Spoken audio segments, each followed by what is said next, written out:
Having some food storage can be a great way to prepare for an emergency. But long-term food storage can be expensive, especially the ready-to-eat long-term emergency food supplies.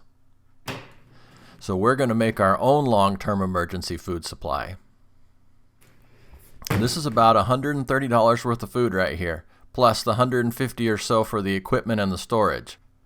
So we're at about $285 so far.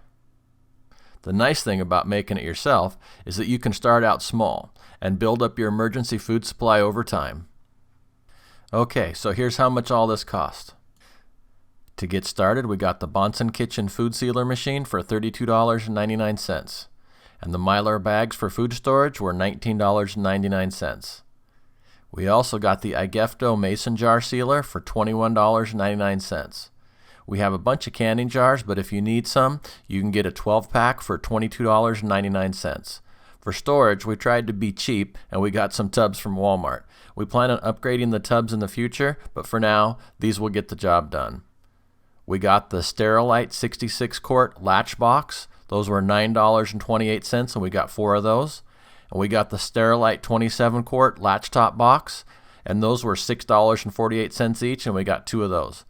Altogether, it cost us about $150 to get started. In comparison, you can buy a bucket of ready-to-eat long-term emergency food supplies on Amazon. I don't know if it's any good or not, but I'll put an Amazon affiliate link in the description if you want to check it out to compare prices. This is about $130 worth of food here. I'll make some more videos where we bag everything up and I'll go over the food prices. So far, the Bonsenkitchen Food Sealer Machine is pretty nice. Here's a quick demo on how it works. Alright, so that ring there is the heat part. That's what gets hot. I think it even says caution hot surface there. Then it's got clips. You clip it down and then you hit the heat arrow. I don't know what the difference is between the one without the arrows. This one does heat only. This one suctions and heat. This is if you're doing wet stuff. And so we're not going to suck the air out on the salt because we want to leave a little bit of air in with the salt so that it doesn't turn into rocks. So we're just hitting the heat without the arrows. And there's the key, what each one does. And the buttons are on the side there that you hit. You can see it put a nice melt on there. That way these bags are reusable. Once you cut the melted part off or tear the melted part off, then you can reseal it with the Ziploc seals.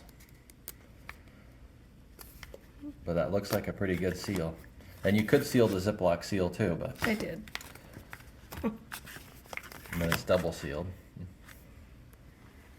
Salt isn't that big of a deal, but it's you don't want it to get wet. A little bit of moisture in there will just turn it into rocks.